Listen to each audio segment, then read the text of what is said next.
Hi, everyone. This is part 4 of our series of Paul and John's revelation. It's really in Jesus' revelation, but that takes a lot of explanation. We're going to ask the following issues today. Does Paul teach Christians can eat meat sacrificed to idols? 2, does Paul in fact teach Christians of strong conscience know better than those of weak consciences that we can eat meat sacrificed to idols? And 3, does Paul teach if you are weak-minded on this and you eat such meat, you will be destroyed, that is, you become lost or ruined? Before we actually see these verses from Paul, why would Paul care about this? What's going on in the pagan world? Well, this is an example of their sacrificing a bull for eating. Well, how often was this done? And was this routine or was this like very rare? Well, the first reason he would be in favor of it is that otherwise a Christian Gentile would likely have to stop eating meat altogether. This is an article at the Hellenicfaith.com website, and they believe in bringing back the pagan gods and all that. So this is the view of scholars about that era, and so these people have an interest in finding out how would we live a Hellenic pagan life again. And so he cites this, and this is a quote from him summarizing a book by Detienne Vernant. In Marcel, Detienne, and Jean-Pierre Vernant's book, The Cuisine of Sacrifice among the Greeks, we are told that the presence of the divine sanctifies the consumption of meat, but only to the extent that we provide the gods with sacrifices where we offer the animal to the divine. So in their world, you couldn't eat meat unless it was sanctified by having been previously sacrificed. So what's the logical consequence? That if you eat meat that hasn't been sacrificed to an idol, you will defile yourself eating meat that is not sanctified by an idol's being sacrificed to an idol. So it's the exact opposite of the Bible. So if it's sanctified to an idol, God says that's abhorrent. You can't eat that meat no matter what. But the pagan world would say that's the only meat we can eat because it's the only meat that's sanctified. Otherwise, we defile ourselves. So it's the exactly flip. They're completely flipped views. Okay, and the second reason Paul would want to go this way of allowing you to eat meat sacrificed to idols is because you otherwise would appear sacrilegious, violating the religious norms of your community. And this Hellenic Faith website has a discussion of a Mr. Parker who was an expert on Greek religion, and he was explaining that when you don't eat meat sacrificed to idols, you look like you're barbaric and sacrilegious. So let's read that quote. It is an act through which something is placed into the possession of a god, meaning the act of sacrifice, and thus sacralized. Even Robert Parker, a scholar in Greek religion who is highly skeptical of the idea of the existence of any Greek kosher, admits that there exists a few references to the consumption of unsacrificed things as a type of sacrilegious and barbaric behavior that is an affront to the gods in various inscriptions and poems. So you got evidence of inscriptions and poems. Mr. Parker's skeptical, but you know what? The evidence is there that that is what they believed, and so people wouldn't want to not eat meat sacrificed to idols. They want to do that, otherwise they'll look barbaric, sacrilegious. They're not following the norms of their community. So the third reason that Paul would support encouraging Christians not to worry about this is that if you did worry about it and you go to your dinner with mom and dad and they're preparing meals, they're preparing it with meat sacrificed to idols because that's the social norm. And if we don't do that, we are, displeasing the gods and we're doing something barbaric. So again, let's see what the social pressure would be. Even Robert Parker, a scholar in Greek religion, admits that there exist a few references to the consumption of unsacrificed things as a type of sacrilegious and barbaric behavior that is an affront to the gods in various inscriptions and poems. So the documentary evidence supports that it's a social norm to do this, and if you don't do this, you're going to create division within families. So, mom and dad are going to say, hey, to their friends, our son, our daughter, they become Christians. Look what happened. We buy all this meat, they won't eat it. We have to make special menus just for them and so on. So yes, if Paul could convince people there's nothing to concern yourself about, that would be the best thing for spreading of Christianity of his type. And I do want to suggest people look at this Hellenic Faith link here. I'm not, obviously, we don't agree with their faith, but what they do say is help give us, they have a motivated interest to show us what was life like in the Hellenic pagan world that they want to recreate, okay? We don't want to help them do that, but you learn something. So this is his conclusion of what's going on. As such, we can discern that the act of sacrifice played a significant role in Hellenic dietary habits, but what was it exactly? In this essay, I will argue that sacrifice played an integral part in the consumption of meat in the ancient Greek world, with meat being expected to be sacralized through the performance of sacrifice before it was made consumable. So his point is, this is the only meat you would be able to get. So if you had to ask yourself the question, is this from an idol sacrifice? Number one, you should presume it always is, because that's the customary thing. But second of all, you would be an outlier. You basically could not eat the meat in your society. What's interesting, again, this article, All Meat Comes from Sacrifice, Hellenic Dietary Laws on Meat Consumption, is he stumbles across the Bible, stumbles across 1 Corinthians. So this is what he says about that and why he perceived it was necessary for Paul to address the issue. This practice's presence is so significant that it came to dominate the culinary concerns of early Christians. So now you can actually understand why Paul is paying such attention to this and why the early church is putting such emphasis on not eating it. It's a big deal. It happens. It's going on all the time. It's not a little outlier issue. Anyway, let me continue. Who saw the consumption of meat that had been acquired through this pagan religious butchery as potentially spiritually harmful, as sacrificial meat frequently was sold in the marketplace of that era. So the pagan temple would have a ceremony. Apparently, we'll get into this, it would divide some of the food up right there afterwards, after the ceremony was over, and then whatever was left over, they would send to the markets and they would be sold.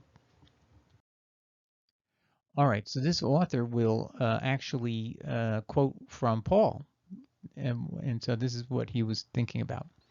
And then I'll make comments. Here, writing from the Hellenic city of Corinth, Paul writes, quote, concerning food offered to idols, 1 Corinthians 8:1, and informs early first century Christians that they should, quote, eat whatever is sold in the meat market without raising any question on the ground of conscience. But if someone says to you, this has been offered in sacrifice, then do not eat it for the sake of the one who informed you and for the sake of conscience. And he ends it there. He doesn't give you the next part. So we'll do that. But that's what he was focusing in on, and he gives the explanation for why is that so important, because it's a social norm that the Christians were up against. Okay, so just to take what was the last verse he cited, there is a takeaway we can have about 1 Corinthians 10:25, and the takeaway is this: had they said nothing, in other words, he's telling you if someone says to you it's been offered to sacrifice, don't eat it for his sake.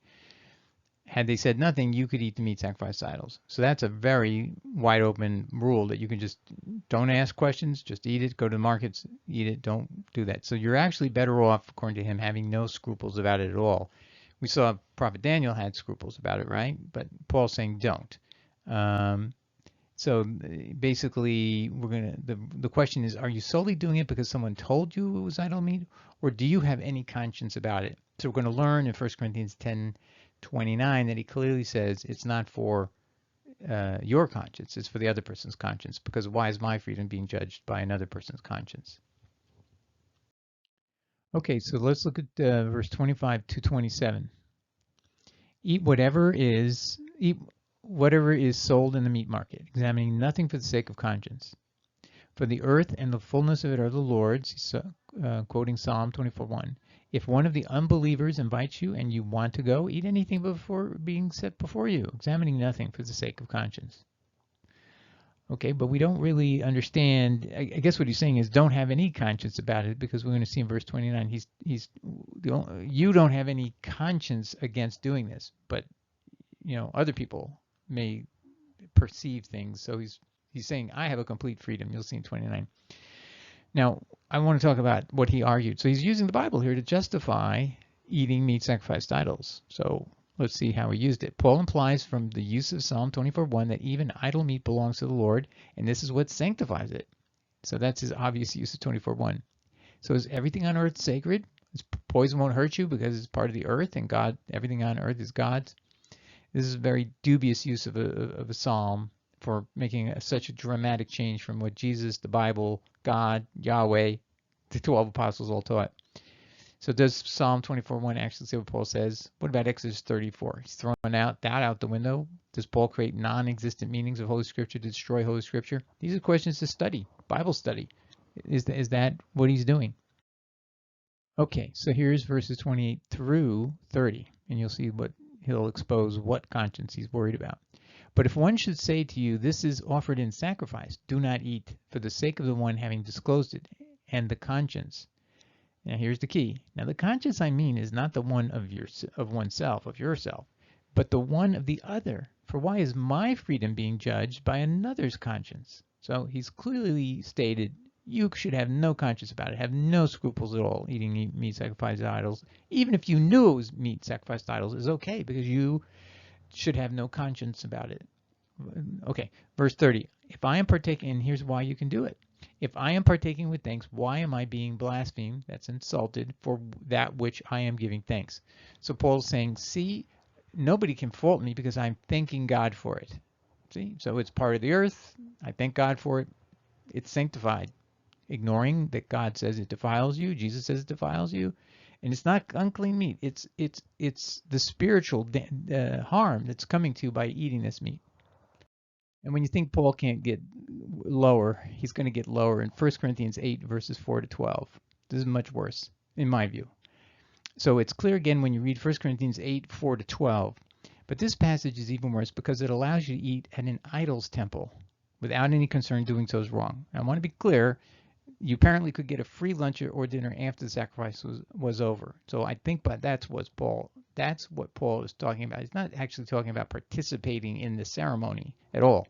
But the meat would be distributed to people at the temple. And so you can go there and eat it. And you don't have to pay for it. It's part of their public benefit to people. Paul's only concern is a believer is able to see you in the idol's temple who thinks eating meat sacrificed to an idol is wrong, not about the fact at all that you are eating at an idol's temple. That's what I read this so many times and I didn't notice it until Obadiah Johnson pointed it out. So if your stomach can handle it, please bear with me. We're going to read 1 Corinthians 8, 4 to 12, and I may make comments as we go. Therefore, concerning the eating of the foods sacrificed to idols, we know that an idol is nothing in the world and that there is no God except one. So he's basically saying because we know an idol is nothing, it's like you're holding a piece of wood. Well, who cares? Just go ahead and eat, you can do whatever you want with it. It's not spiritually going to harm you, contrary to what the Bible may say. What Jesus has said, what the 12 apostles have said, it's just fine. Don't worry about it. Verse 5, for even if indeed there are ones being called gods, whether in heaven or on earth, and this is confusing to me, as indeed there are many gods and many lords. And I'll get back to this in a second. Yet for us there is one God, the Father, from whom all are all things, and we are for him, and one Lord Jesus Christ, to whom all are all things, and we are through him. But getting back to that many gods, so it seems to me he's saying there's some that are called gods, and then he says, indeed, like in fact, there are many gods and many lords. Yet for us there's one God, as if our religion of Christianity that we're supposed to be part of is really just for us. We only have one God, but there actually are other gods. It actually sounded like he had a pagan attitude there. But since he writes vaguely, I'm not going to make a big point about it. But that's I wouldn't have written that. That seems like you're endorsing there are, in fact, indeed, many gods. Okay, continuing with verse 7 to 9. But this knowledge, this gnosis, that's interesting, is not in all people. So he's talking about he has his own special knowledge that I can eat this stuff. And that's he's imparting his gnosis to the Corinthians. But some, by the accustomed habit of the idol until now, eat this food as food sacrificed to an idol, and their conscience, being weak, is stained, that is soiled, by not eating it. Wow. Paul is reversing, this is mine in bracketed, Paul is reversing Jesus, God, saying it defiles you. So in other words, he's actually saying it was, you became weak in mind by thinking it was wrong. I mean, You became weak in mind about this, and so you're actually defiled or ruined by your conscience caring about this issue. While Jesus and the 12 and God, Yahweh in Exodus think it's by eating it you defile yourself. But he has it the other way around. By thinking it's wrong when it isn't wrong, you've messed yourself up. And then he says, verse 8, but food will not bring us near to God. We are no worse if we do not eat, and no better if we do. Which, by the way, King James totally gnarled the translation on that. Mouncy has it correct in its transliteral. But be watching out that this right of yours does not somehow become an opportunity for stumbling to the weak. And by the way, you keep hearing this weak and strong. So he's talking about his conscience is strong because he knows it's okay. People who have a weak conscience are soiled. They worry about things they need not worry about, like idle meat. So he's definitely criticizing them. Okay, so we're going to continue with 1 Corinthians 8:10-12, and I'll read it and make comments as I go. For if someone sees you, the one having knowledge, dining, and then that's the correct translation from Mouncy, but the KJV put reclining. No, you're dining in an idol temple. So you go in there to eat, presumably after the ceremonies are over and you're just getting the free food that's handed out. Will not his conscience, being weak, so somebody who thinks it's wrong, sees you, if someone sees you dining at an idol temple and will not his conscience, the conscience of that person being weak, be emboldened, according to Mouncy, so as to eat the foods sacrificed to idols. So in other words, he's saying, what happens if you're sitting eating at the temple and somebody sees you eating who has a weak conscience about this issue? They'll be emboldened to violate their conscience. So he's basically saying if someone can see you while you're eating there, then don't do it if they can see you. But if they can't see you, like it's a closed temple, like many temples were, some were wide open. So it depends on whether they can see you or not.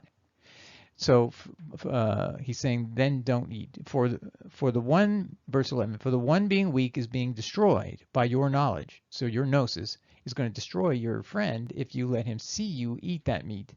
Okay, the brother for the sake of whom Christ died. And in this manner, sinning against the brothers and striking or wounding their conscience while being weak, you are sinning against Christ. There's something very strange about this, and I want to discuss it in the next verse. I didn't mean to say next verse, in the next slide. Do you see what Paul's done here? Paul allows you to eat in an idol's temple without any concern doing so is wrong. Okay, so you can do that, and presumably, again, it's after the ceremony. I'm sure that's what Paul meant, to pray to God, but I think that's what he meant earlier in 1 Corinthians 8 anyway, so we'll give him that. But it only depends if someone of weak conscience sees you. So that's totally a circumstance that you wouldn't do it, a limiting circumstance. And then you're concerned. You apparently could get a free lunch or dinner, I mentioned already, was over after the sacrifice was over, as Paul does not endorse participating in ceremonies in pagan temple. I don't think would endorse that, my reading of him. Paul's only concern is a believer is able to see you in the idol's temple, thinks eating the meat sacrificed on idols is wrong, not about the fact at all that you are eating in an idol's temple. And then he says the weak-minded Christian can become lost or ruined. So there's two things you can extract there. It's okay if no one can see you, a closed temple, like the Mithras temples, by the way, were closed. They were sealed off. But like I think the temple of Jupiter's, those were usually open. Apollo, I don't know. Some parts of it were open and not. So it could depend. You could go to the temple that has the closed barriers and nobody can see you. You wouldn't expect to see a Christian in there if you went in there yourself after the meal.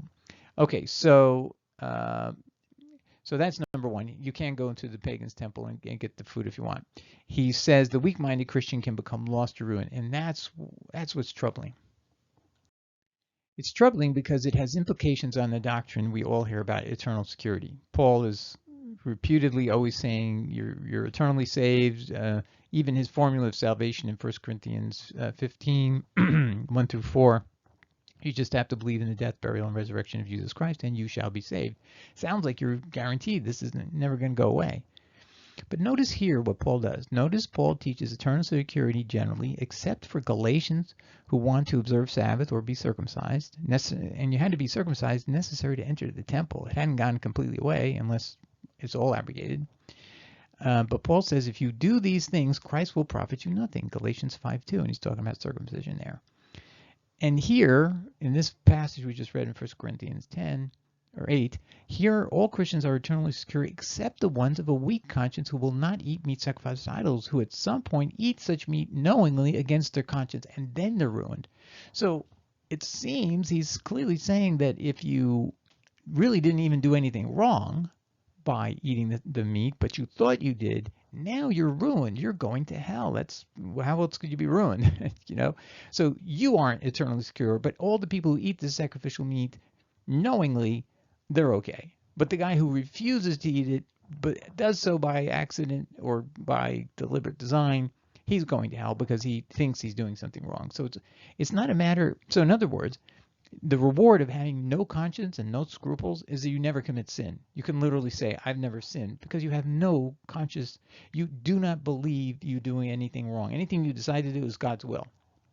And that just reminds me of Paul's testimony in front of the high priest, where he said, I've lived in all good conscience my entire life. And the high priest slaps him. We've discussed that. But it may be in a weird way that he actually subconsciously believes that. If you just don't believe you're lying and you lie, if you don't believe you're doing anything wrong, even though you know you're doing something wrong, somehow that one cancels the other out. It'd be a strange mental state. But anyway, to me, this is just why he doesn't speak consistently within himself about eternal security.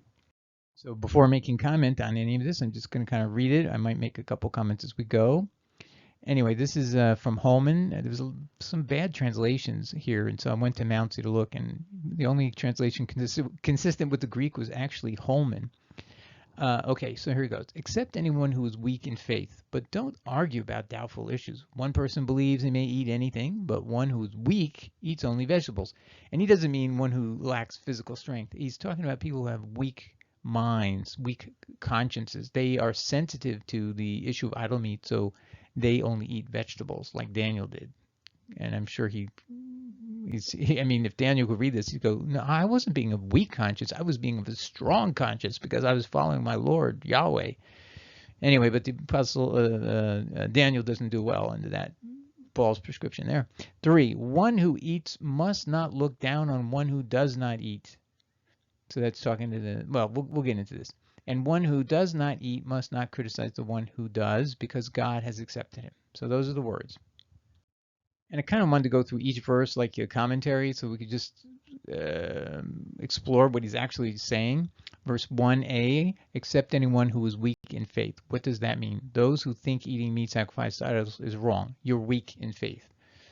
Verse b, but don't argue about doubtful issues.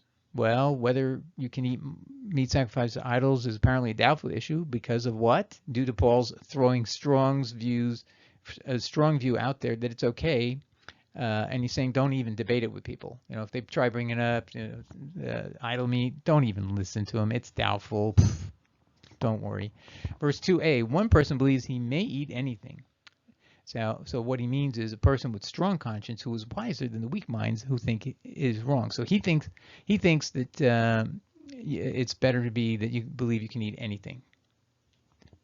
Okay, so verse 2b, but one who is weak eats only vegetables. Okay, and I kind of preempted this and started commenting, but basically that means doesn't mean weak physically, but they're like Daniel. They're unnecessarily fettering their weak minds with a rule like don't eat meat sacrificed to idols. And Daniel, I guess, didn't get the message from Paul. Okay, verse 3a, one who eats must not look down on one who does not eat. Okay, so that means the person who's got the stronger conscience, who feels free to eat meat sacrificed to idols, shouldn't look down on the person who does not eat such meat. Okay, that's nice. Verse 3b, and one who does not eat, which means the person who has a conscience about this, must not criticize one who does. Oh, so it's a mandate that I have to shut my mouth to criticize those who are eating meat sacrificed to idols. I can't cite Jesus. I can't cite the 12 apostles. I can't cite Yahweh in Exodus 34. No. You know, you're a weak mind, and you must not criticize the stronger minds, who Paul emphatically says God has accepted him, that each person who follows his prescriptions, even though it's completely contrary to law and Jesus. That's what's just so galling Okay. Okay, so we've neared the end, and we just want to show you, throw it up on the screen quickly. 3 times in Acts at 15:20, 15:29, 21:25. It's clear that you are not to eat meat sacrificed to idols. You must abstain. Just again, we studied this last week, but Jesus flatly prohibits eating meat sacrificed to idols 2 times in Revelation, Revelation 21:14 and Revelation 2:20. So I think we've kind of come to the end of the main conclusion of this series, but I'm going to have a little follow-on later on an issue where Jesus actually quotes and mocks Paul from one of his epistles. And that's really fun because Jesus is completely aware of Paul's writings in writing this. Anyway, the conclusion is that Paul is the obvious target of Jesus' criticism in 60 AD. 1, Jesus rejects Paul's claim in 1 Corinthians 8, verses 4 to 13, and 1 Corinthians 10, 19 to 29, and also see Romans 14, 1 to 23, that eating idol meat is permissible. Jesus condemns it in no uncertain terms. And 2, this compounds what Jesus said in Revelation 2:2, that the Ephesian church correctly expelled false apostles in Revelation 2:2, which, given Paul's letters to Timothy and Corinthian about being rejected by all in Asia, fits Paul perfectly. Okay, and just to remind you of the topic next time, it will be, does Jesus in Revelation quote Paul mockingly? I'm going to give you a hint. Take a look at Revelation 2:24 and see if you can find the quote by Jesus of one of Paul's letters, and it reveals that when Jesus was speaking in Revelation, he had full awareness of what Paul had written. Okay, so I hope this episode in our series was very helpful to everybody, and God bless you. Ciao.